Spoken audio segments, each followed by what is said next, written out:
That movie sucked. I kind of liked it. Movie Night Crew Network.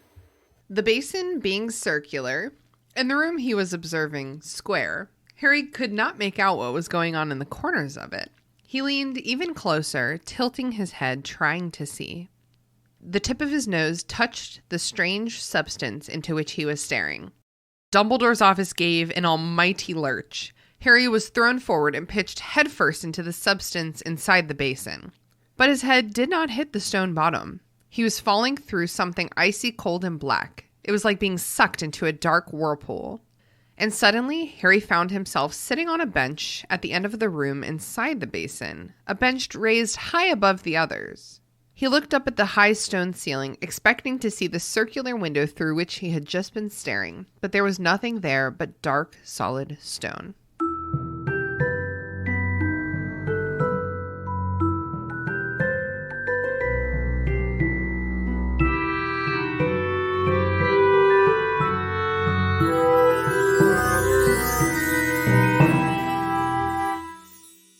What's up, potheads? Welcome to the Restricted Section, a show in which a bunch of nerds with potty mouths reread the Harry Potter series for the umpteenth time and discuss the way that the story and its themes have stayed with a generation into adulthood. Thank you so much for listening. If you haven't done the reading, don't worry, we did it for you. Here's what we're talking about this week. Chapter 30, The Pensieve. Harry gets left alone in Dumbledore's office and immediately gets in trouble. He falls head over heels into a mysterious basin full of what appears to be jizz, and he finds himself in a courtroom memory. He watches as Karkaroff gives up names of his fellow Death Eaters. He watches Ludo Bagman be accused of passing information to the enemy. And finally, he watches the Lestranges and Barty Crouch Jr. be convicted of torturing Frank and Alice Longbottom to insanity.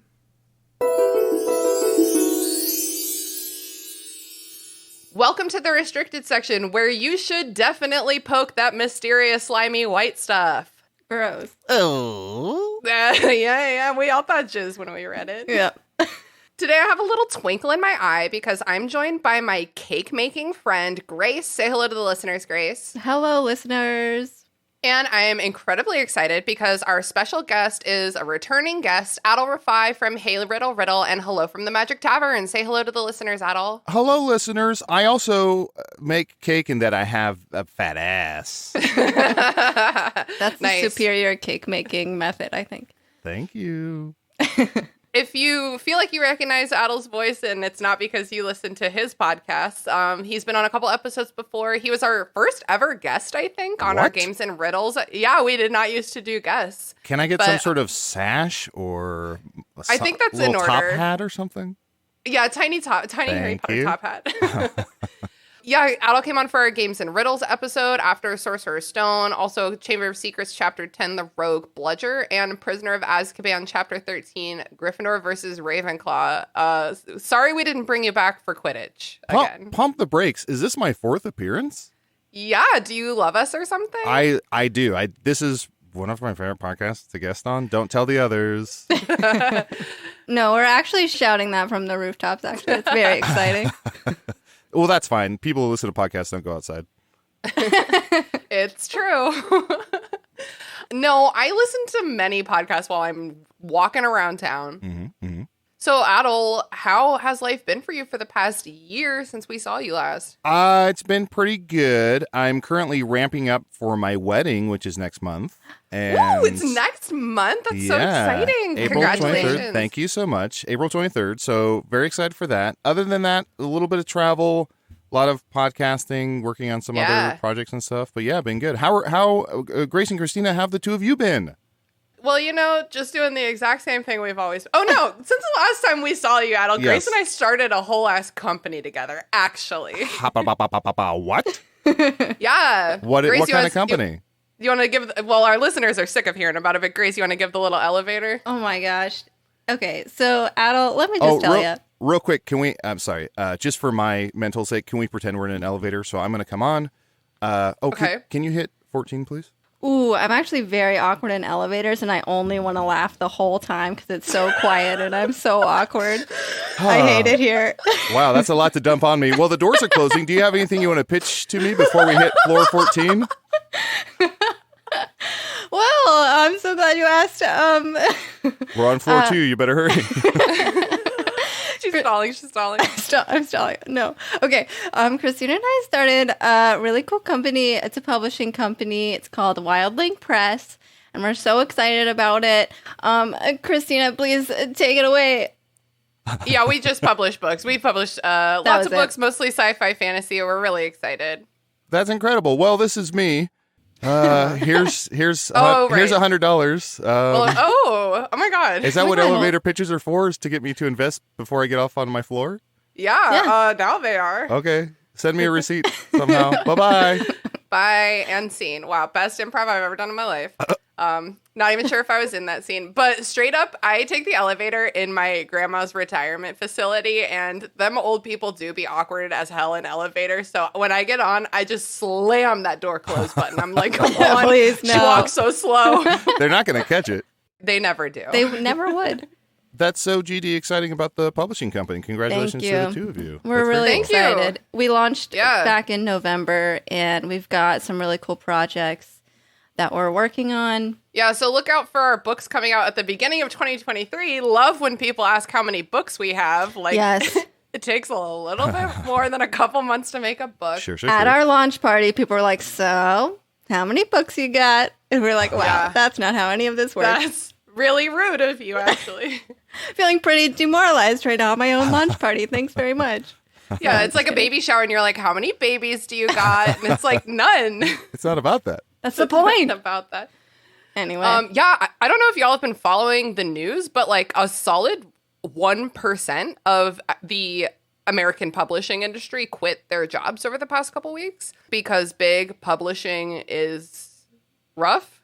It's like a really toxic work environment in a lot of places. And so there's been like this max exodus of editors walking out. So I'm just happier than ever this week to be running a really small, awesome independent press. Yeah, that's me fantastic. Too. I'm really excited for us. Yeah. And I have some news. I didn't want to share this, but since you shared yours, I just seconds ago in my head, formed a publishing company. It's called Binders Keepers. I have 33 books coming out. Already? You just launched 3 seconds ago. Well, I just thought of a bunch. So ideas are actually all you really need. Yeah. That's the secret. And it's not, I do want to clarify, it's not that I came up with this because I'm jealous of you two. This is something I've wanted for 30 seconds at least. So we all have publishing companies, okay?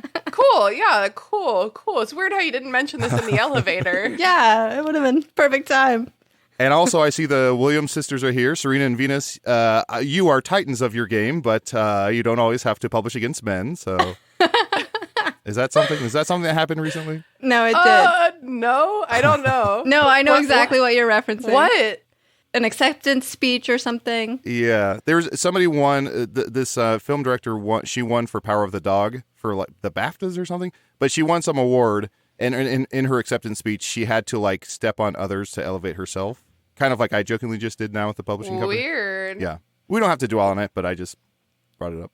Because you said, have you been listening to the news? And I've been listening. I just, I recently, only 2 years into making this podcast, made a vow that I'm going to stop dumbly laughing at jokes I don't get and start asking for people to explain them to me.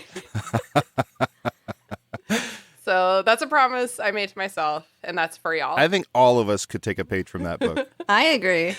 It's actually, I don't know if everyone else feels this way, but it's literally one of the hardest things for me to stop and be like, I don't get it. Mm-hmm. No, I feel that. Maybe it's just because I'm dumb and it happens a lot. Yeah, I'll do that. Well, someone would be like, this French toast is like Nietzsche's doorstep. And I'm like, ha ha ha. And then I excuse myself to the bathroom and I Googled Nietzsche's doorstep and I'm like, what is this in regards to? How does it apply? Yeah. So, 2022, ask people what the fuck they're talking about. Before we get to the chapter discussion today, we have a little bit of owl mail. Is it a screecher? A howler. Or howler, I'm sorry. Man, could have been a screech owl. If it was a screecher. Okay. This is from Chloe Wilkins. Hi, Chloe. Yes, hello, Chloe. Thank you so much for the owl mail, for the Screecher.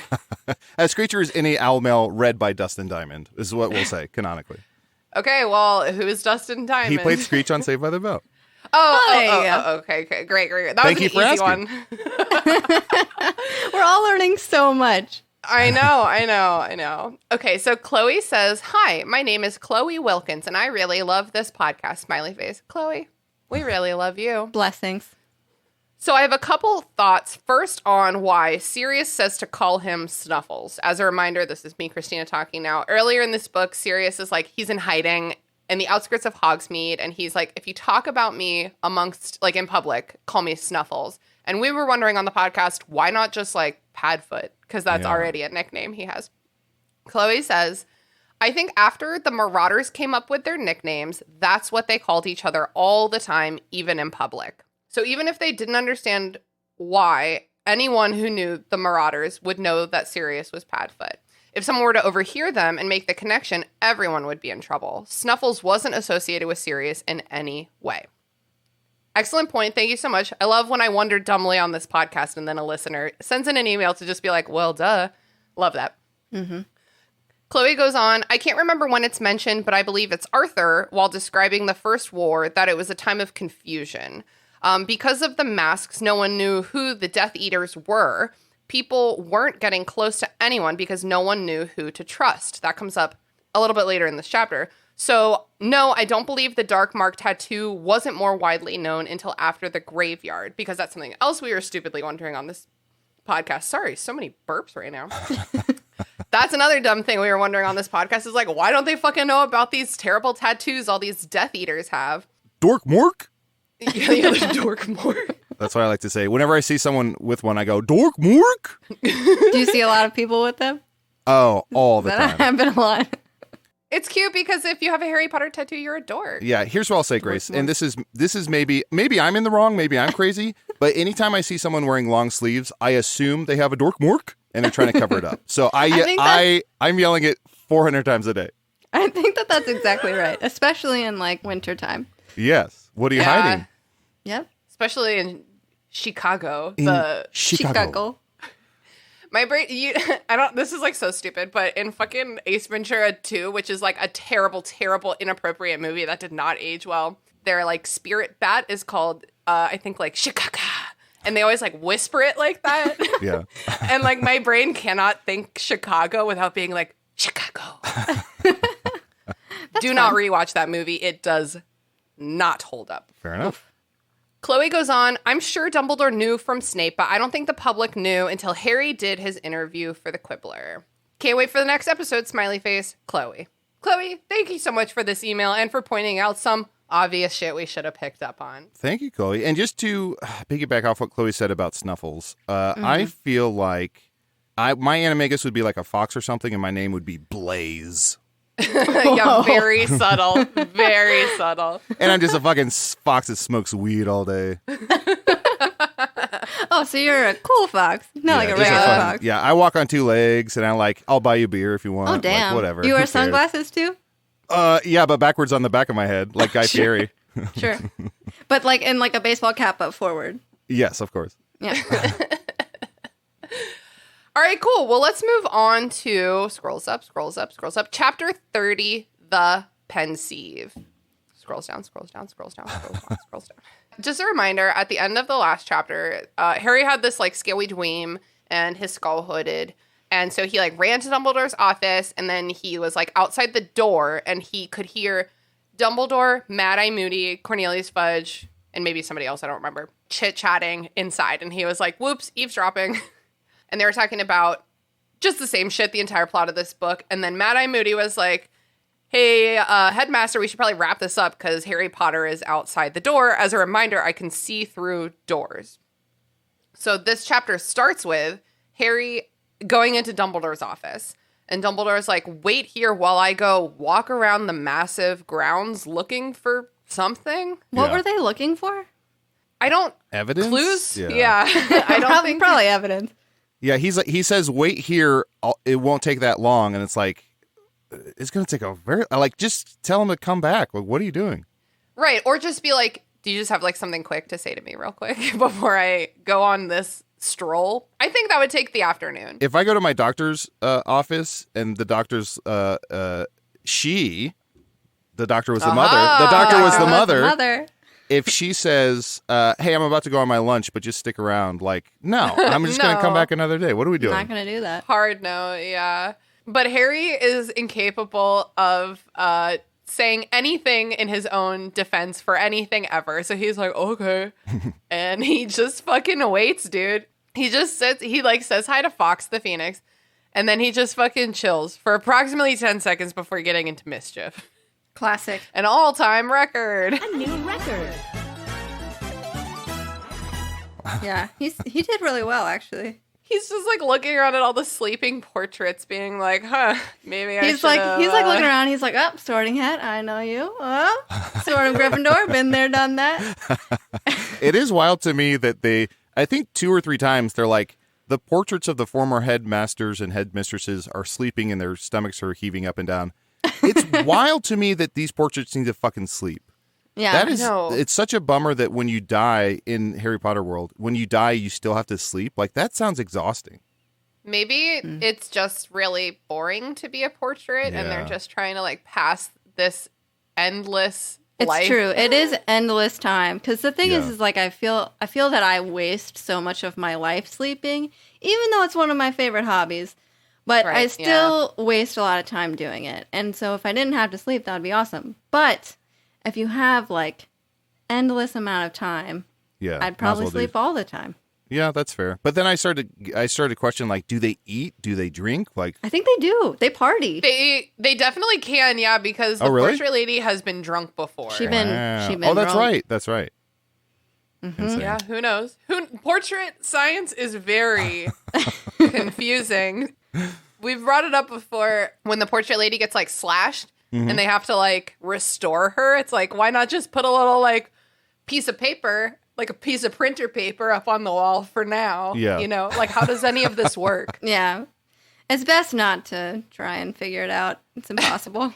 Yeah. Yeah, like most of the magic in this fucking series. Yeah. It's just like, oh no. Just like, don't ask questions. Okay, great. Yeah, great. It is funny, Grace. I didn't really realize it until you said there's the sword and there's the hat, that he's in this office full of lots of magical objects that he has never really seen before. But he's like, there's that one thing that I know what it is. And there's that other thing that I know what it is. Yeah. And it's like, what about all the other things? Yeah. Well, here's one other thing. Harry notices, okay, I just like, I'm trying to get my head into his headspace. Okay. Harry notices a basin in a cabinet. It's like slightly ajar, and there's like a pale, silvery, some might say jizzy substance in it. It's like a liquid or maybe a gas. Just, I mean, first of all, this looks like jizz, right? Like, that's not just me. Okay. 100%. Like sparkle jizz. Harry gots to check it out. You know what I'm saying? You got to.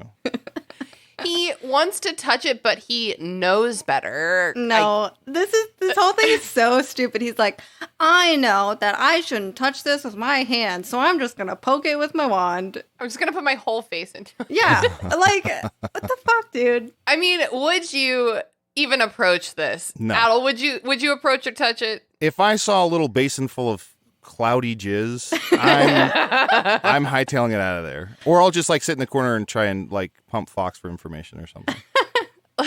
Like, what would you... If I saw that in the corner of an old man's office, I'd be like, you know what? That's not for me to ask questions about. Okay? That's not my business. That's jizz in the corner. Voldemort always mentions the twinkle in Dumbledore's eye, but she never mentions the twinkle in his jizz. Well, that's the same thing. Because haven't you ever heard the expression... Hold on. Christina, you've never heard the expression when you were just a twinkle in your father's eye? Oh my God, and then there's that whole like Family Guy subplot about that. Yeah. Oh, really? Oh, no. Yeah. I've reached a point in my career where I'm ripping off Family Guy without even knowing it. Oh, no. They have enough episodes that they've claimed like 90% of the world's humor at this point. Fair enough. Yeah, so he's like, I want to touch this. I do understand the compulsion to be like, what does that feel like? But not with something that looks like this. Maybe if it was like purple or something, I'd feel better. I don't know. Especially it's an elder man who's clearly single and usually locks his door. Like clearly Need a password to get in. Like exactly, yeah. Clearly he's hiding something. That's my jizz basin. It's like you level up from like a jizz sock to like a jizz basin. Yeah. It's actually incredibly classy. So Every 2 months, Dumbledore's mom comes to clean his room and she puts it in the washer and she's like, "Why is this basin so hardened?" It's very crunchy. Disgusting. Okay, so, and I'm so sorry for the language I'm about to use, but Harry prods it with his wand and it gets excited. Wink, No. No. It's not my fault that this is what's happening. What's more, in the grand scheme of things, what's more fucking horny and delicious than memories? Ooh. I don't know, maybe Especially court memories. Ooh la la, yum yum yum yum. Daddy, give me. That's the stuff. That's the stuff right there. Guilty. Sweet court memory. Oh my God. Listeners, if you have a courtroom kink, please let me know. I'm not kink shaming. I'm just kink asking questions. I think this chapter gave birth to like my favorite murder and this whole genre of podcasts because I think people read this chapter and they're like, I'm so fucking horny for this court scene. Like this true crime. I'm so horny for this retelling of it in Dumbledore's mind. I can only imagine. Okay. Oh my God. So then he leans so far forward that his nose touches the surface of the jizz. And he gets thrown headfirst into the court scene. And he slams into a bench. Well, I don't know if he slams. He lands on a bench beside Dumbledore. Mm-hmm. But no one notices his entrance. Da-na-na. Do-do-do. It's like one of those nightmares. It's like a nightmare when like you're trying to like scream and no one looks at you and like you're trying to no one's paying attention. Do you ever have those dreams where like everyone hates you and no one's looking at you? No. Oh, that's just my real life, actually. Thank you very much. Oh my God. That actually reminds me. I meant to say this at the top of the episode, but Adal, you're a podcaster. You podcast a lot. Do you ever have work dreams about podcasting? Like work nightmares? No, because I used to be a theater major. I used to be a stage and screen actor, and I would get so stressed out and so anxious to like memorize lines and stuff. And that would cause me to have dreams where I would have the actor's nightmare. Do you know the actor's nightmare? Is that universally known? No. So the actor's nightmare is it like the waiter's nightmare? I don't know what that is, but let me do this one and then I want to hear that one. So actor's nightmare, as it's known in the theater or acting community, is when you have a nightmare that you are on stage and you don't remember any of your lines. Oh, yeah. So that's actor's nightmare. But I used to have that all the time. And then when I switched to doing just improv, no sort of script acting, I sleep like a baby. And what a relief. I'll have weird dreams where I'm like, I can fly, but my flying is really just like hovering like 3 feet off the ground or something. So I have weird dreams like that, but I've never had the actor's nightmare again since I stopped sort of stage acting. And I've never had one where I scream but nobody can hear me. What is the waiter's nightmare? The waiter's nightmare is when you are in a restaurant that's like 16 times. It's like you're in the Times Square Hard Rock Cafe and everyone's yelling at you and you don't know what your section is. Oh, no. But I pretty much have nightmares about like every job I'm in. Like I've always had nightmares about every job. Right now I am unemployed, starting my own business. So I had a dream last night that you, Adal, showed up at my house and were like, I'm here to record. And I was like, that's not how we do this. I had to like panic and like rearrange my whole recording studio to like accommodate you because I don't have another room set up for it. How brazen of me. How brazen of Dream Adal to be like, I'm here for the Zoom recording. I thought we were Zooming over across the living room. No, it's just me, the one who's in Richmond, Zooming in. So Grace was Zooming in, or whoever was on the computer. I don't know if it was It wasn't even me. Like, I wasn't even in the dream. God damn it. You were not the part that was preoccupying me. I'm out. And then, I'm out. You can still get pregnant from preoccupied. And then our microphones obviously kept picking each other up, and eventually we were just like, well, let's try again tomorrow. Like, you stay here now. I don't know. It was a very silly dream, and then I woke up and I was like, wow, thank God I'm just going to record like a normal-ass person tonight, because that was really stressful. Wow. How did I get here? Oh my God. How did I get here? Oh, Harry's in a nightmare where no one is looking at him. Yeah. He waves his hand in front of Dumbledore's face, and Dumbledore does not respond. So he's like, well, that settles it. I'm going to fucking memory because I've been here before in Tom Riddle's diary. Mm-hmm. Although as a reader, when I read that part, I'm like, does it settle it? Because Dumbledore has been psychotic towards Harry Potter just to like prove a point or make him learn a lesson before. Yeah, That's I don't true. think it settles it. Yeah. I mean, he just happens to be right. That's true. The thing is that Harry is like, no one's reacting to the things I do, so that settles it. I'm in a memory. He doesn't say necessarily like, oh, weird, like everything's old-timey in here, and like the people that I recognize look younger. Like, that's not what settles it. It's let me wave my hand in front of someone's face, and then we'll see about it. You know, science. Yep. So the Dementors. Okay, wait. So we're in a courtroom. Yeah. Okay. There's like a jury. There's a lot of people. They're just like waiting until the Dementors come in and they bring Igor Karkaroff with them. They put him in a chair in the middle of the room, and then the chair has like chains that slither up and bind him there. What is the?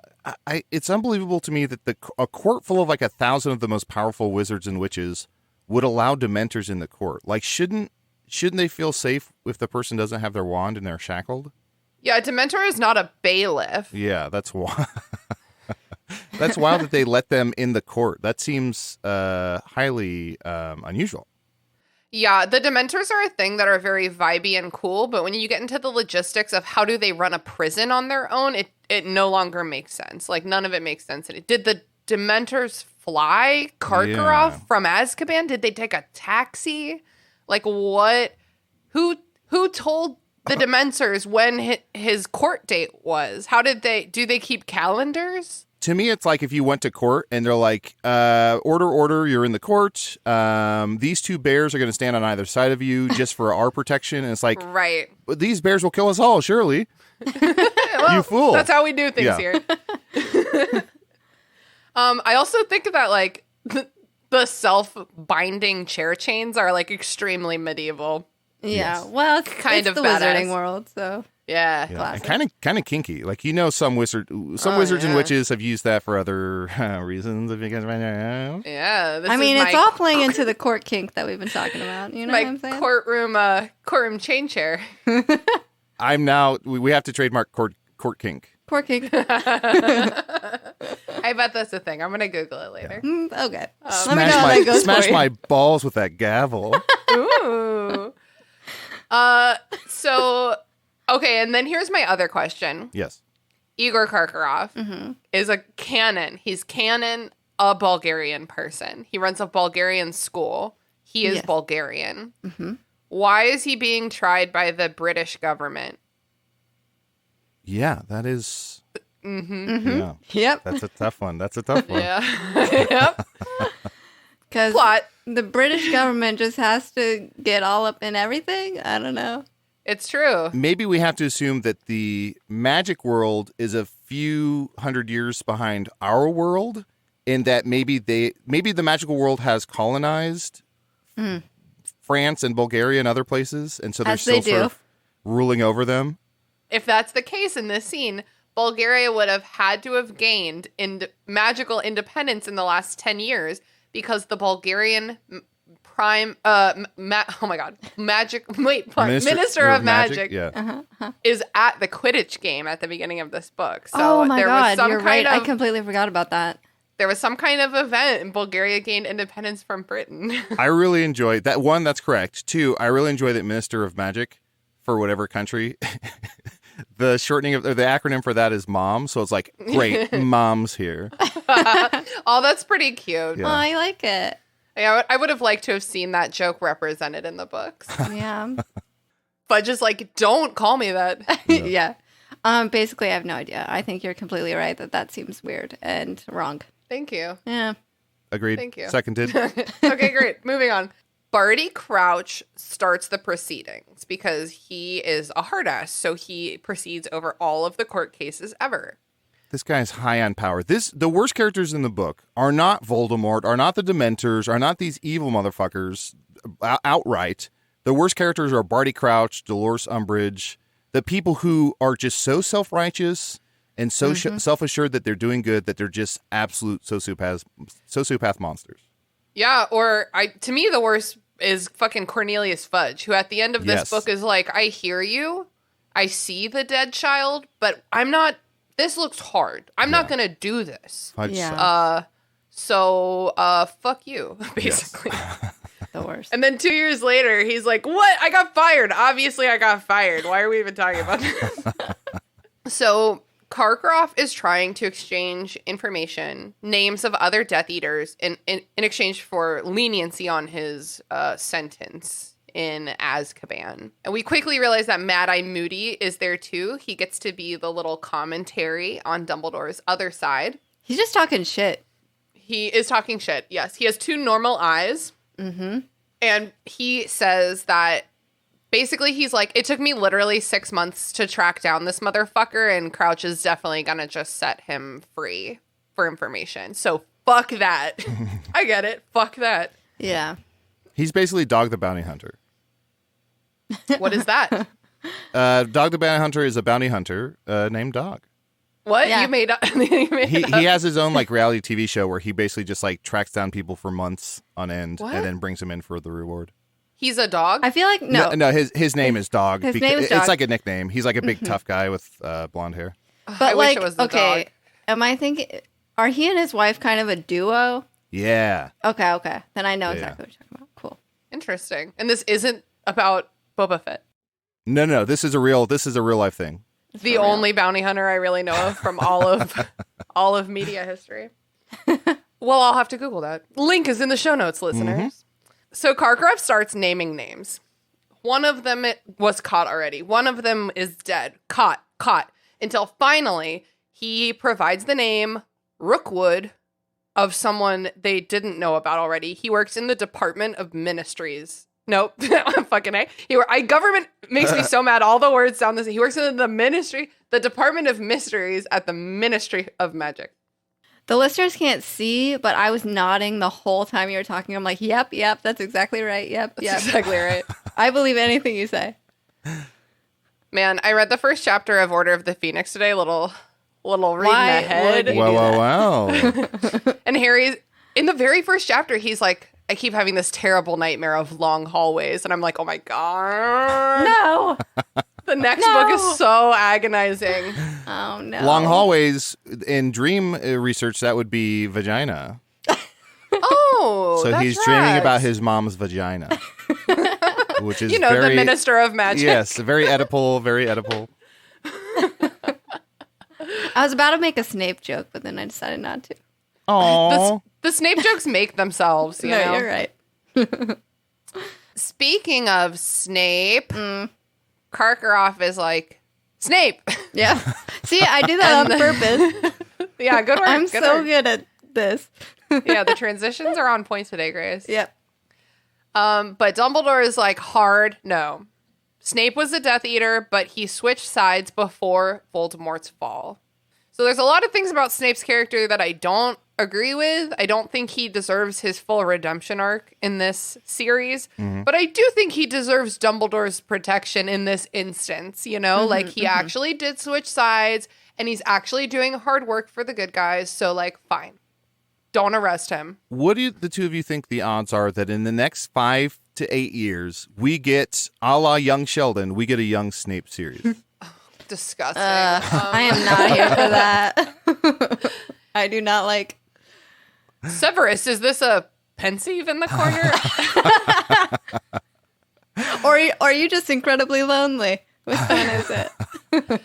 Little column A, little column B. You have to sort through all the jizz to get to my really traumatizing memories. Oh man. But no, you're probably right. That'll probably happen.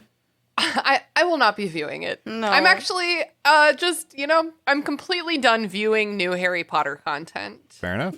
Yep. Unless it is completely fan produced. Yes.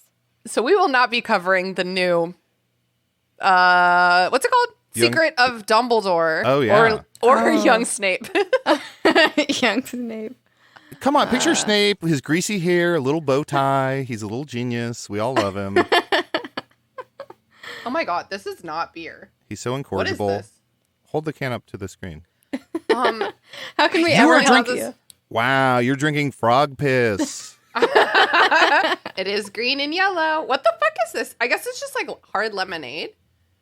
That's Is fun. it fucking alcoholic? Hard, yeah. Hard means alcoholic. Yes. You said okay. it yourself. To be clear, it doesn't say hard lemonade. I assumed That was it was a hard presumption. lemonade. Okay. Well, Okay. if hard doesn't mean alcoholic, then hard lemonade equals a popsicle. I mean, everything about this screen. Oh, malt beverage. Oh, There Ooh. you go. man, I thought this was beer. Ugh, I should have drank my Heine last. Whatever. It's wild to me that you can drink a hard lemonade for half an hour and be like, this isn't beer. No. I just had my first sip. I had Okay. my Heineken. I heard Okay, her okay. crack it open. I was going to say, you need to have your taste buds examined. No. This is how No. science works. Here, let me take a second sip. Make sure it's a pattern. God, that is sweet. Anyway, thanks for leaving your drinks at my house, Maria. Okay, that's it for Karkaroff. The scene dissolves and then returns. It's like kind of the same scene, but it's like clearly a different day. Mm-hmm. The vibe, way better. Harry does a little vibe check. He's like, everyone's chilling. Rita fucking Skeeter is there. That is something we clock. And everyone's chilling. And then they lead in a young, hot, fit Ludovic Bagman. Woo! Mm-hmm. Actually, they don't even lead him in. He enters of his own accord and just like straight lounges in the sexy courtroom chain chair. And Yep. everyone's losing their mind. They're like, Yeah. Ludo! Yeah, they literally are. Ludo Chris. Ludo. It doesn't even chain him. Even the chair is like, yeah, my man.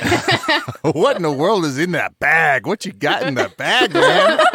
Ludo Bagman. Nice. Very nice. Very nice. Thank you. Yeah, he's like waving and smiling. I bet he would be signing autographs if he could. 100%. Mm-hmm. I'm pretty sure he probably did afterwards. He probably does. As he's like strutting out of the Ministry of Magic, feeling cute and innocent. He's accused of being a Death Eater, but like what he really did was he provided intel to a Death Eater. Mm-hmm. And he's like, well, I am an idiot, guilty of that. Here's And the everyone thing. loves that. Everyone's like, this, he's so charming and self-deprecating. We Yeah. love it. Yeah. No, it's true. But I feel like if I were ever accused of a crime, I would totally claim just like complete idiocy. Like I'm just so 100%. stupid. You know what I mean? Yes. That's for how I view sure taxes. literally done that. Yeah, that is the only approch to taxes. Yeah, the IRS shows And- up for an audit and you're like, me, no. And they're like, Grace. I'm so stupid. you scamp. Just give us $20. I'm like, okay. Stinker. That's like they say if a cop pulls you over for speeding, like don't pull out your license and registration until they ask you because you don't want to look as though you've been pulled over before, even though we've all watched TV. Just be dumb. Just be Yeah. dumb. Yeah. Yep. It's gotten me so far in life. Yeah, when they come up to the window and tap, go, am I at a drive-thru? And then just order McDonald's. Hello, who's there? Hello. So he's like, I definitely did that, but like I did not know that I was giving information to a bad guy. What? We can't even trust random colleagues anymore. You know, What is this world coming to? thinking just now about a policeman pulling me over and me acting like it's ordering McDonald's. What I'm going to start doing is next time I get pulled over, I'm going to pay my ticket, and I'm also going to pay for the ticket from the person who behind me who gets pulled over. I'm going to say, next person who gets pulled over, roll this money over and pay for their speeding ticket. Wow. Paying it forward. Okay. They're going to call you up and be like, oh, sorry, sir. It was actually a reckless driving ticket, and you're going to have to send us a lot more money. Oh, no. In fact, sir, you're gonna have to do some jail time. Hope you're cool with that. Crouch is the only person, Barty Crouch is the only person in this whole room who's like fuck this guy. So he calls for a vote. He's like, fuck this guy, let's vote, basically. Which, like, that's a terrible approach. If he wanted it to go his way, he should have made, like, a unanimous decision or something. I don't know. Unilateral. Unilateral. Probably the word I want. I was like, no spoilers, but, like, I think it is a unanimous decision. It is, in fact. Yeah, nobody votes to imprison him. Yeah. And then one bitch in the jury stands up and is like, Mr. Bagman, congratulations on your recent Quidditch win. You are amazing. And he's like, I know. Not to be this way. What a miscarriage of justice. I don't know if, I mean, obviously Bagman's probably guilty, but just the fact that they're literally fawning all over him, it's like so obviously a bias situation. Yeah. This is like if Tom Brady was in court in New England or something. Yes. It's like, how do you find any impartial jury? Yeah. They're like, not guilty. P.S. Way to win a championship in Florida. Yeah. Yes. So truly the court system, I mean, this will come as a surprise to nobody, but this court system does not make any fucking sense to me because they like bring Bagman in and then they're like, we already did your trial. Like we already looked at all the evidence. Like, now do you want to say something about it? And it's like, were these separate events? Like, why? Yeah. Are there lawyers or is it just Barty Crouch mad with power? Yeah, that's a good point. There should be some sort of lawyer. Just anything. Yeah, it definitely feels like there are events that took place before we came in. Yeah. And yeah, it's really weird. Obviously not a great system. Yeah, and the way that Barty Crouch really like takes really influences these trials is more apparent in the next trial. So the scene dissolves again, returns again. The vibe is bad now. It is bad. There is a sobbing person. Everyone is very tense. The Dementors bring in 4 people this time. We know that 2 of them are the Lestranges. And hey, if you ever feel useless, just remind yourself that Bellatrix Lestrange has a husband. There's someone for everyone. I completely forgot she has a husband. He gets mentioned 0 more times, I think, in the entire rest of the series. So he's the other, okay, so there's 4 people. Okay, so he's like the other person. I will say, especially during quarantine, as I've read more like sci-fi and fantasy and stuff, there's so many books where I'm like, I really like this premise, but there's like names where it's like, Quarlox gave the passcode to Domadur, and then Domadur surpassed Quinnsgongles for the throne of da-da-da. And then it's like, I read this and I'm like, Bellatrix Lestrange is such a perfect name.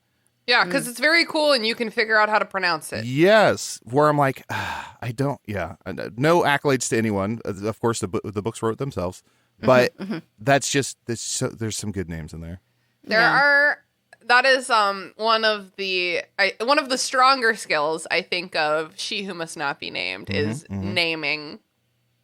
Wait, she must not be named, but that bitch sure knows how to name. Yes. Yeah, Bella, I don't even remember her husband's name. I'm going to Google it. Yeah, Google it because I did completely forget about him. Husband, Rodolphus. Okay, yeah, that's a little extra. That's a little bit, that's a bit more of a miss. But like, I just think it's very funny that she does literally have a husband. He could not matter any less to this story. Especially since she wants to fuck Voldemort so bad. Oh, yeah. But I could also see where, though, like, if I lived in this world and Bellatrix came up to me and was like, you're my husband now, I'd be like, yes, ma'am, whatever you want. Like, please don't kill me, whatever you need. I guess I have a witch criminal kink now. Yeah, I think Rodolphus is more of a hostage. Okay. Wow. That's fair. I think it's like Stockholm Syndrome. Yeah? Yeah, I mean, I don't know how one woos Bellatrix Lestrange. Where do you even begin? First of all, you amputate your nose. I was going to say murder somebody. Crush your own larynx. So you sound like this. And then, so there's like a boy in the mix. That's how the narrative refers to him. A straw hair colored boy. Why, that boy's the color of straw. He grew from the field, he did. Oh my God. Grace and I one time encountered someone who interpreted an olive skin tone as actual green. Oh, no. That's rough. They were an artiste. Yeah. That is rough. An illustrator who we will not name got confused about that terminology. Yeah. We were like, how did you become an illustrator? I was about to guess who, and then I'm like, I don't think I know a single illustrator. The only one I can think of is what is his name? Stephen Gamble, who did the illustrations for Scary Stories to Tell in the Dark. Oh, nice. The only one I know is Jim Kay, because he does the illustrated Harry Potters. I didn't know his And name. he also, I've mentioned this before, but he also did When a Monster Calls, which is like one of the coolest books of all time. I've never read that. Yeah, it's very cool. It's very sad, very cool. I'll have to check that out. Yeah, please do. So this boy, the straw boy, he starts like calling Barty Crouch father and basically like begging for mercy. Like, daddy, please. Don't take my keys away, Daddy. And Barty Crouch is not even remotely interested in hearing it. So how old is Barty Crouch Jr.? Like 16, 17? I would give him, I mean... He seemed teenaged, right? Yeah, Definitely he seemed teenage. The narrative calls him a boy. In the movie, it's David Tennant, right? It is Yeah. David Tennant, so 10 He's years like 32 younger. or something. Yeah. I would give him like a 17 to like 23, like a kid. What we elders would call a kid. I'm so old. So old. I mean, I would also not be even remotely interested in hearing it if I was trying people who were being accused of torturing someone to insanity. That's bad. That's irredeemable. This is the only time in the whole series where I'm like, Oscar the Crouch did like the right thing and was like left his relationship out of it and was like, no, this is wrong. He has to go away. Even though his wife is like fainting and screaming and wailing. Well, I don't know if y'all picked up on it, but later when Harry and Dumbledore are talking about it, there's a line that implies that there was not evidence for this crime. Oh no, never mind. I rescind. Even though, like, I think we can all agree. I mean, fucking Bellatrix, she probably would have been like, yeah, I did it and I'll do it again, you know? Yeah. But like, but I don't remember exactly what the line was, but it's like, well, we'll never know for sure if he really did it or like whatever. Oh no, I mean, missed that. I think Harry says like, oh, so he might have been innocent. Yes. Thank you. Yeah. So does he do the right thing? Does the system do the right thing? No. I think from this point on, I'm going to start calling, and the two of you don't have to because it might be dumb, but I think based on the fact that people who commit horrible crimes or horrendous crimes are sent to not Alcatraz. What's it called? Azkaban. Azkaban. Thank Same you. exact thing. Same thing. They're sent to Azkaban where the Dementors suck their soul out through their breath. I think from now on, I'm going to call all those criminals that they have the breath penalty. Okay. Is that fun? Is that kind of fun? Yeah, that is fun. I We love send death you to the penalty breath jokes. to the breath penalty. I'm on breath row. Oh man. I think that's kind of fun. Death eater, more like breath eater. You stank. Azkaban, more like Altoid. Somehow Breath Eater is like worse than Death Eater. Like it's just Yeah. like gross. Yeah, breath eater sounds like someone who's like too close of a talker or something. Or Yes, Like why are you please. supposed to be? I'm eating your breath right now. Please back off. which begs for a Seinfeld set in the Harry Potter world. What's the deal with these breath eaters? See, that's the thing is I've always wanted to see a workplace comedy about the Hogwarts teachers. I think that would be Love extremely that. fun. I think this world is just so perfect. For I a think that comedy. originated when we found out that there's like a staff room or whatever. That there is, I don't remember if this is canon or headcanon, but we decided that there's a liquor cabinet in the staff room. Yeah. There needs to be like let's make a bet to see who can go without using their Pensieve the longest. And then Hagrid comes in and tosses down 10 galleon and is like, I'm out.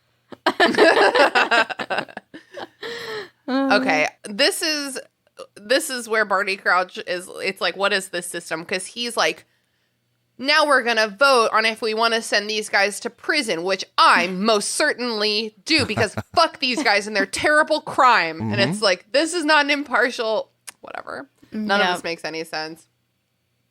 They all vote. Everyone votes to send these people to prison. And then the boy, the straw boy, is like screaming and crying. And I would be like, honestly, like so embarrassed. Like, please get him to Azkaban. You're embarrassing me more than ever right now. Get him out of here. Get him out of here. And then on the way out, fucking Bellatrix. We don't know that this is Bellatrix. They don't use their names. But it is, though. It is Bellatrix. Yeah. The heavy-lidded eyes. That's how you know. The bitch with the heavy-lidded eyes. Okay. Bellatrix is like shouting about how the Dark Lord will return and like we're the best because we love him and we'll never stop, you know, whatever. I don't have a husband. What? She's like, fuck this guy, and like puts her hand on his face. He's like, I did this because I love you. So Harry hears a quiet voice that's like, hey, bud, I think it's time to head on back. And he's like, what the fuck? It's Dumbledore. And then he's like, but Dumbledore's over here. Oh my God, it's two Dumbledore. Because Dumbledore came to get him out of the jizz bucket. Wait, the basin became a bucket, and that's terrible. Well, now that they're in it, it feels more like a bucket. It just keeps going. If you have a jizz bucket, God bless. You have a very specific skill set. I just produced like a lot of jizz. Brag.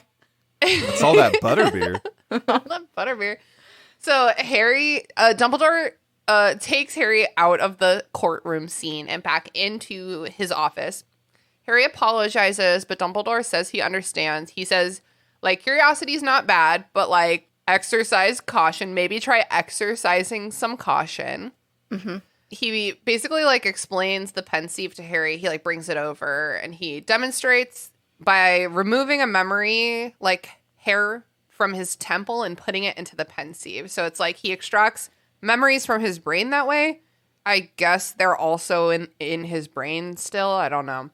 And then he like puts them into the Pensieve. It's a weird thing because Pensieve, I say Pensieve too when I talk about it for sure. Like, I think that is the right way to say it. Yeah. But it's a portmanteau of pensive and sieve. Yeah. Mm-hmm. Yeah. Which when you combine those, it becomes pensive. So yeah, I think, guess you're right. But I absolutely, when I read it, when I say it, I always say pensieve. So I don't know it's just a weird.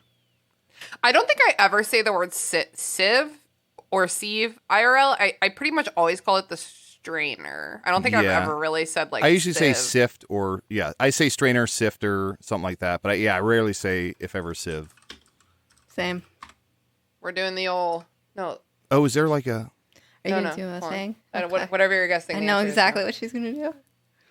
Sieve. I'm gonna put it on slow. Sieve. Okay, great. Sieve. It's pronounced sieve. She's like, well, I knew that, but I'm saying when it's combined with pensive, it's a combination of pensive and sieve, is what I'm saying. Right. So it's just the same word. Yeah. I was fact checking you. Oh, because I see. I feel like I've never heard that word actually said before. Oh, gotcha. I see. Yeah, for sure. Wow, the lack of trust is really heartwarming. I'm going to show up at your door.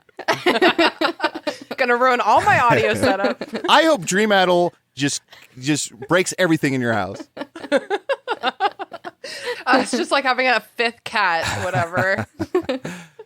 I do think they should have had, like, to make things more realistic, if Dumbledore's like a paternal figure, it should be like he like breaks his pensieve, or like he drinks like a third of it and then dumps water in it to make it look like he didn't drink it or something. Yeah, like he's not gonna notice. He's like, this Pensieve goop is not nearly as potent as it was when I left. You drank my 10th birthday. No. I'm not comfortable with the like mixed metaphors that we're using here. Fair enough. Yeah, now that I'm hearing it, Grace, I'm with you. This sucks. This sucks and it's nothing. Yeah. So Harry's face appears in the Pensieve, saying it correctly now. And then it turns into Snape's face. And Snape is like, it's coming back stronger than ever. And like, why is Dumbledore letting Harry hear that? That's like kind of a big clue. The whole time I'm like, what is happening? Yeah, Harry already knows that, but Dumbledore doesn't know that Harry already knows that Snape's having something come back stronger than ever. Oh, something I saw, and I don't know if this is true or not. I didn't double check it, but I read something that said, somehow somebody has this information, that when some wizards and witches die, they entomb themselves inside their pensieve so that nobody else can look inside them. And then other wizards and witches will pass along their pensieve when they die to a relative so that they can enjoy all their memories. Whoa. But I don't know where that was ever said or written. Canon or head canon? We should play a game. I feel like that's probably canon. I mean, it just makes sense. Yeah, that's extremely cool. It just makes good sense.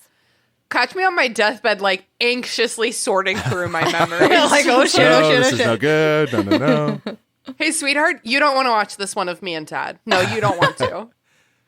Here's one of me falling into Walgreens. This is fun. There's that episode of Bob's Burgers where Linda falls into a tower of maxi pads and then she like farts and knocks over like a bunch of cantaloupe or whatever. That's true. Christina, you kind of alluded to this, but like, okay, so just how the Pensieve works. Real quick, I do think it is Pensieve. Okay. I hear in my head I hear Pensieve, and when I say it, I say Pensieve. We can carry on with that. But what I'm saying is that Pensieve and Civ becomes Pensive, which is the first word already. It's a nonsense. Yeah, it's a nonsense portmanteau. So I wasn't trying to correct you on. I do think it is Pensieve, but it just doesn't make sense in terms of our English language. Yeah. But just to differentiate from the word pensive, we're gonna say Pensieve. I think so. I think so. Yeah. Okay, great. Sorry, Grace. What were you saying? I was just gonna say, Christina, you sort of alluded to this. So like, when you take a memory out and you put it in the Pensieve, do you still retain it in your brain mind? Yeah, that's a good call. You would have to, or else I think so. That would fuck you your wouldn't brain. remember anything ever. But also, I could just to play devil's advocate. I do think there is something nice, almost like Eternal Sunshine-ish, where it's like, oh, this bad breakup, I can remove it, put it in this motherfucker, in this jizz bucket, and then I never have to remember it. So maybe it's like dealer's choice. Like maybe... Yeah, maybe you can I think it's also one of those things where maybe it's like you store in the Pensieve like a sort of like really pure version of the memory, whereas like, you know, feelings and like other things can impact a memory like later in retrospect. Yeah. But you have like a really preserved version in the Pensieve. Untainted. Yeah, absolutely. Yeah, that makes sense. So if you want to remember something like clearly, vividly, and accurately, you would preserve it in that way. Mm-hmm. Yeah, where it's like I would take my memory of seeing Liar Liar when I was in 5th grade, put it in there. God, so special. And then as I watch the memory, I'm like, this wasn't that funny. I think when we were a kid, it's just the way that Jim Carrey like moves his body and like his face. You're like, this is comedy gold. Yeah. to reference a second Jim Carrey movie, this yeah, episode. really. Another one that I guess didn't age well. I don't think I've seen that in 15 years. So next, Dumbledore summons up a little figure of Bertha Jorkins. So all we know about her now is that she's a chubby idiot. Love that for her. And we have to assume, canonically, she is wearing jorts. Because of her name, I think she wears jean shorts. Bertha Jorkins. Jorkins. Wait. I hate it. I feel like her pants have a lot of pockets. I feel like they're full of secrets. Yeah, so like Dumbledore's best memory of Bertha Jorkins is her saying some super mundane bullshit about catching someone kissing Florence behind the greenhouse. That's the best Dumbledore's got. No one can say one nice fucking thing about Bertha Jorkins. Brutal. Yeah, it's rough. So finally, just to circle on back to last chapter, finally, Harry gets to tell Dumbledore what the fuck happened to him in divination. Thank God. The dream chapter was all like so long ago at this point. My lightning bolt itches, Daddy. Scratch it, please. Scratch it with your magic. Dumbledore's like, okay, cool. Like, has your scar hurt any other times other than that time that you didn't tell me about over the summer? And Harry's like, whoa, how did you know about that? Wait, is Harry Potter Cher? Whoa, how did you know about it? Smack out of her. Yes. She would look great in those glasses. Yes. Yeah, so Dumbledore also talks to Sirius, so they're doing the old adult convo shuffle behind Harry's back, I guess. Mm-hmm. So then Dumbledore's just kind of like walking around, adding some more memories to the Pensieve. It's like he's making a little cocktail. He's like, little dash of this, little bit of this. Yeah. Here's a bitter memory. And then Harry's like, sir? And he's like, oh, sorry. Dumbledore speculates that Harry's scar hurts when Voldemort is near or feeling very hateful. Which is my favorite. That's my favorite Sesame Street segment is when Grover is like, near? Hateful. Near? Yeah, I would assume that if Voldemort ever felt incredibly joyful or incredibly like full of grief or orgasmic, that would also make Harry's scar hurt, but he just like doesn't feel those things. Mm-hmm. No orgasming for him anymore. Sorry, Bellatrix. That's what happens when you become a snake. Harry asks if Dumbledore thinks Voldemort is getting stronger. And Dumbledore is like, I don't know, but like big yikes on all these disappearances. Bertha Jorkins, Barty Crouch, and Frank Bryce, that muggle that nobody gives a shit about. He notes that Voldemort's original ascent to power was marked by disappearances like this. So then Harry asks about Neville's parents, and Dumbledore's like, yeah, it's bad. Like, they're not dead. They're insane from torture at St. Mungo's, and they literally don't recognize their own son. Wow. But I always say better dead than insane. Yeah. Never like, gonna give you up. Never gonna let you go. Never gonna run around. That's kind of fun, right? What do those two things have to do with each other? I was saying Neville. He said Neville. Oh, yeah. Never gonna give you up. Yeah. But like, how heartbreaking! It's so heartbreaking. I remember like reading this for the first time and being like, "Wow." Yeah, I mean, fucked. It's pretty wild to read the whole series, and like the whole time Harry's like, oh, this and that, and I da da da, and then Neville's like, like, I'm like, he's so sweet and he's so kind and he has like the worst life, but Harry's like, my life is worse because I don't know any better. Yeah, I like Neville better than Harry. I do too, and like Harry is just like, so, I mean, you wouldn't understand me. My parents are dead, and it's like Neville manages somehow, and he doesn't tell anyone. He's not using it as like currency, where he's like, my parents are insane and in St. Mungo's. Yeah, like Harry doesn't even know. Yeah, Neville has not divulged this to anyone. Yeah. Yeah. I mean, I probably fucking wouldn't either, dude, because like I don't want pity on like that level from my peers. Harry does. Harry does. Have I mentioned that both my parents are dead? Well, if he doesn't mention it, Draco will remind him, so. It's true. Why the long face, Harry? Is it because your mom's dead? Literally. I can't believe that Dumbledore tells Harry this. I know. It's not his information to share. Yeah, it's like wildly inappropriate. And then Harry's like, what about Snape, though? And Dumbledore's like, no, that's actually a secret. That's actually private. He's like, now you've gone too far. Dumbledore shares that secret, then he's like, keep this secret like I did not. Do as I say, not as I do. But how awkward would it have been if Dumbledore like told Harry the whole Snape situation? Like, that's so awkward. That too. Yeah, you can't tell a kid that. Yeah. No. There is no way that Harry could ever have learned about Snape's true reasoning where it would have made any difference other than on Snape's deathbed. Like, there's no other situation. It's like, well, he's fucking dead, so I guess it doesn't matter if I forgive him. Sure, great. Yeah. And that would have led to him even more so undermining him in class, where Snape's like, turn to page 294, and Harry's like, you're good. I know it. Like, everyone says. Everyone says you're like a really good guy. You tried to fuck my mom. Ooh.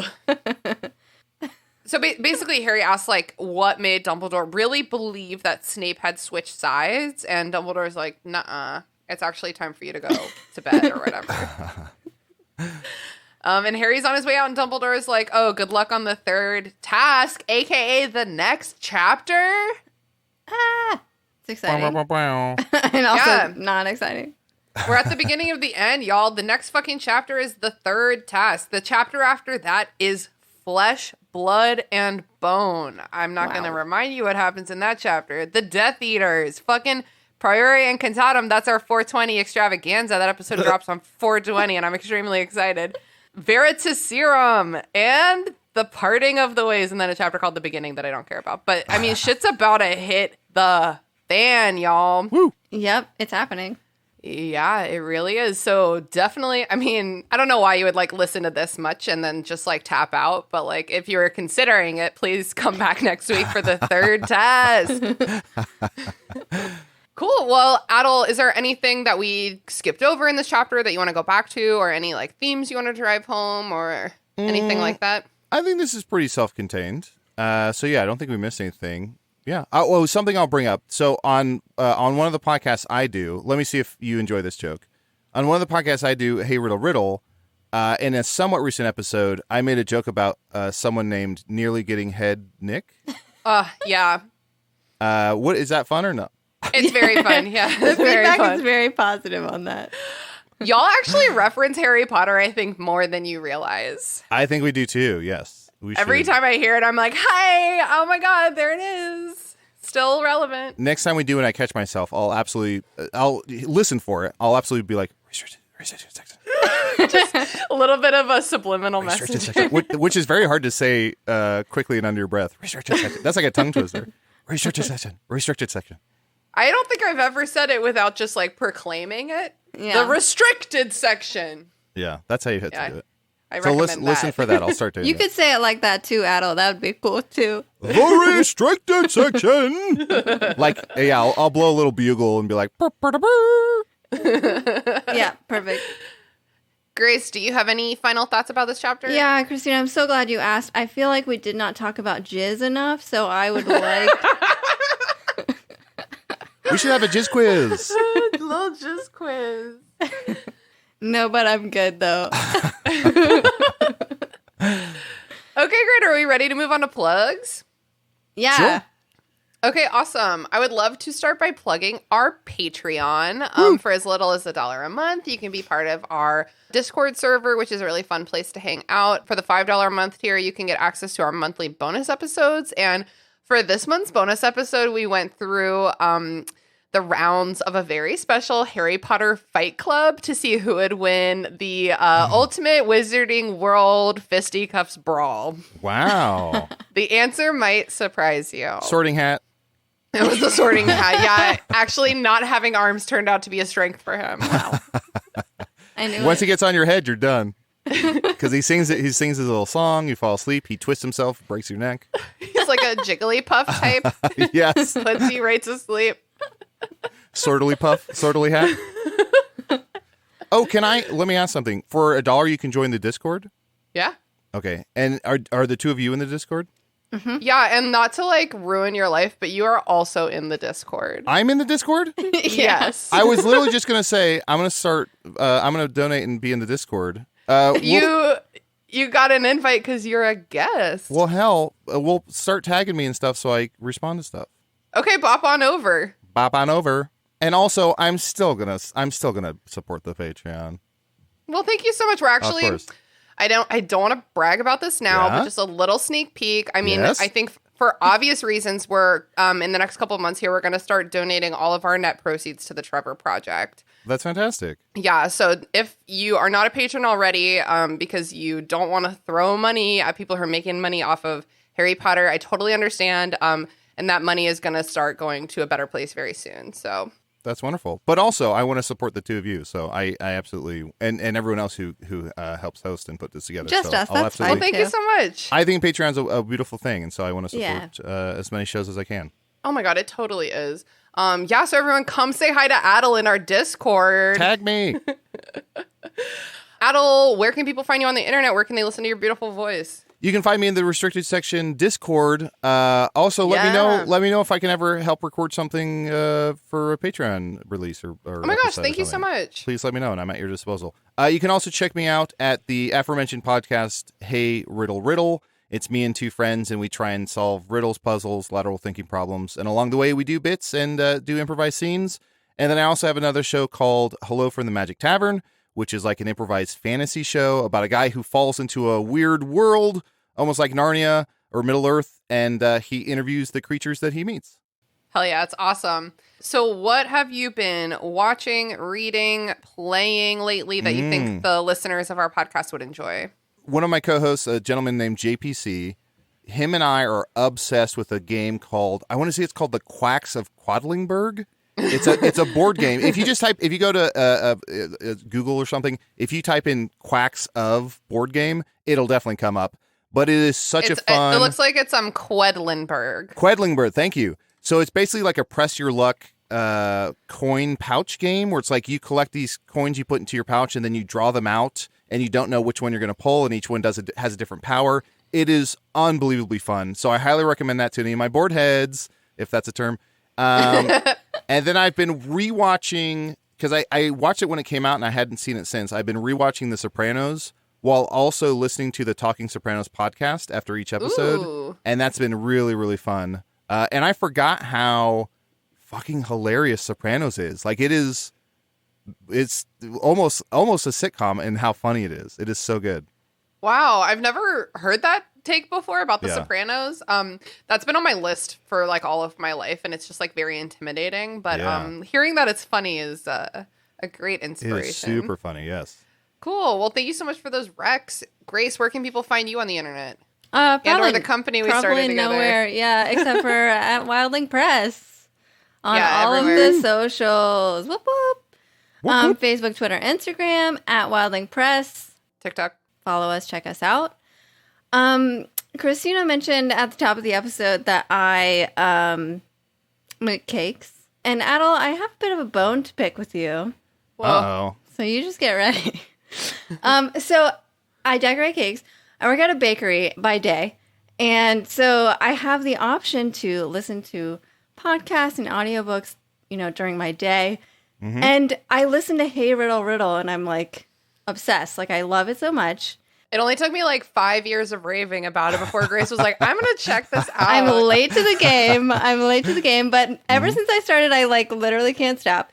But I'm like, the thing is with cake decorating, you need a bit of a steady hand. Sure. But I be laughing so much as I'm decorating these cakes. So if anybody has a wonky cake, it's Adal's fault. Grace, here's what I'm going to say. Can I please get you on record so we can quote you in our on social media that says, "Hey Riddle Riddle ruined all my cakes." Yes. Can that be a quote that we prescribe to Grace Paul? Yes. Yep. Yep. And that brings me to my plug, which I don't think I've ever shared this before, but I have like one chocolate cake recipe that I make every single time.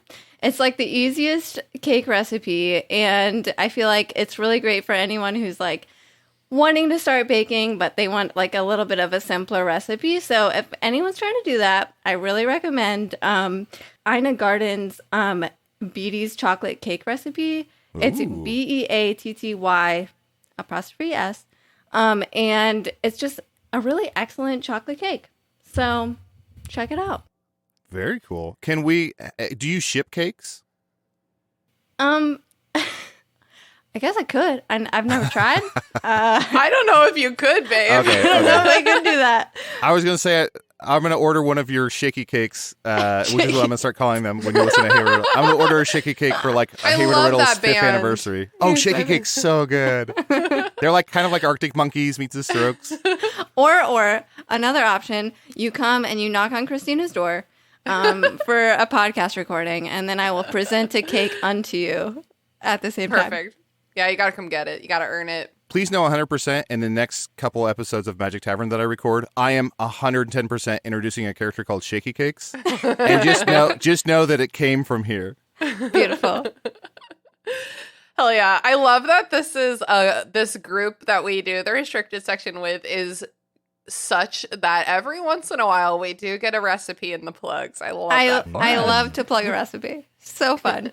I have an amazing recipe for sausage and peppers if anybody ever wants it. Ooh, yes. Oh. Immediately, yes. Yes, I will send it to you. Okay, great.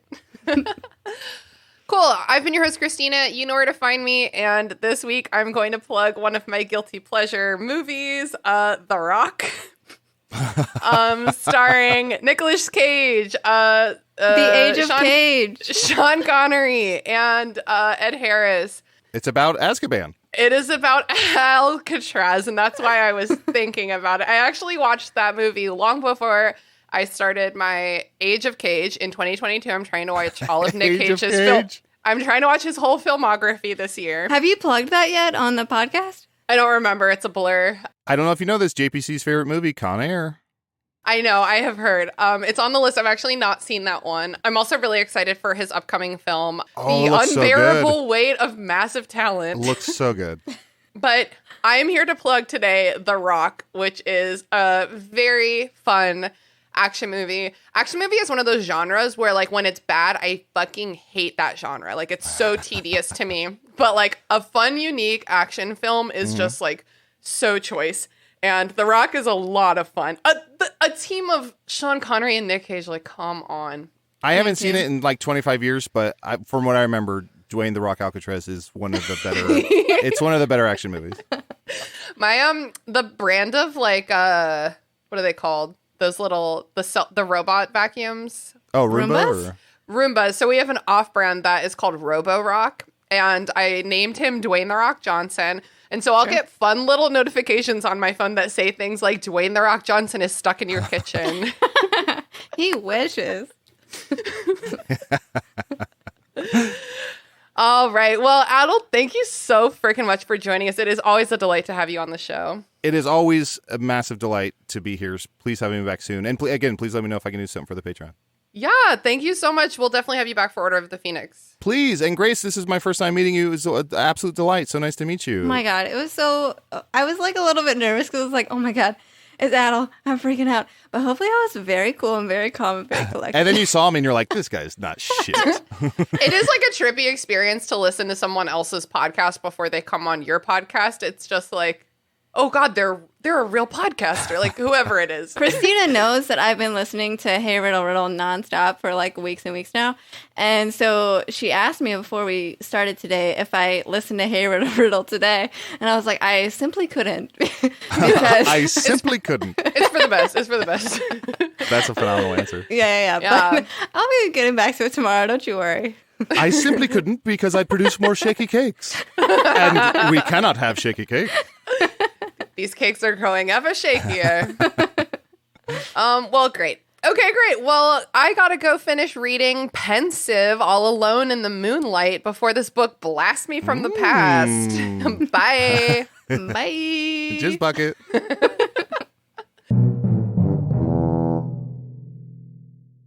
The Restricted Section is thrilled to be a member of the Movie Night Crew podcast network, which features amazing other podcasts such as My Cabbages, an Avatar podcast. My Cabbages is an Avatar The Last Airbender podcast that was started by two lovable nerds during a global pandemic to stave off their inevitable existential crisis. Coffee, tea, honor, cabbage. Long ago, the four elements lived in harmony. Then, shit went totally cray when the Avatar attacked. Only the Cabbage Man, merchant of fine cruciferous vegetables, could stand against his trolling. But when the world needed some dank veg, he vanished. 10 years have passed, and my partner and I have started a new podcast. My Cabbages! An Avatar podcast. A weekly show about Avatar The Last Airbender. Whether it's Sokka's new line of cologne... Hey, look at you. Sitting there on a seal. Well, now look back at me. I'm on an even bigger seal. Now look away. D&D related antics. You have to make an acrobatics check for that. And Aang just like unzips his pants and whips out his D20s. He's just like, I got this. Or randomly breaking into song. Go bending waterfall. We'll stumble our way through the greatest show ever made, one episode at a time. You can reach us at CabbageCast, which is our Twitter, or subscribe wherever you catch pod. Rotten cabbages? What kind of slum do you think this is? The Restricted section was created by me, Christina Kahn, based on the book series by J.K. Rowling. All music by Ryan Kahn. Logo by Michael Hardison. Support us on patreon.com/restricted section. For as little as $1 a month, you can gain access to our Discord community server, which is a really happy place to be. And there are other rewards as well, such as bonus episodes and Zoom happy hour hangouts. Be sure to follow us on Instagram at Restricted Section Pod, on Twitter at Restricted Pod, and on Facebook at Restricted Section Pod. Also, feel free to shoot us an email at restrictedsectionpod@gmail.com to share your thoughts, feelings, complaints, conspiracy theories, or even lavish praise. I'm a Hufflepuff sun and a Gryffindor moon.